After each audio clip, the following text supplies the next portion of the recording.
এই মুহূর্তে একটি আগুন লাগার খবর আপনাদেরকে জানাই। পূর্ব মেদিনীপুরের কোলাঘাট থানার মিহিটিকিরি গ্রামে সন্ধ্যা 7টা নাগাদ একটি বহুতলে আগুন লাগে। ক্রমশ ছড়িয়ে পড়ে আগুন। প্রায় আধ ঘন্টা পর দমকলের 2টি ইঞ্জিন ঘটনাস্থলে আসে। এই মুহূর্তে আগুন নিয়ন্ত্রণে, তবে কিভাবে আগুন লাগলো তা এখনও জানা যায়নি। প্রাথমিক অনুমান শর্ট সার্কিটের ফলেই এই বিপত্তি। আবারও জানিয়ে রাখি, পূর্ব মেদিনীপুরের কোলাঘাট থানার অন্তর্গত মিহিটিকিরি গ্রামে সন্ধ্যা 7টা নাগাদ একটি বহুতলে আগুন লাগে।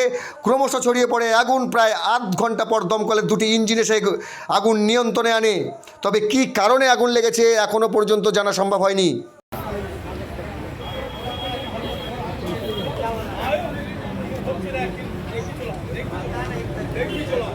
पानी पानी कुछ नहीं लगा।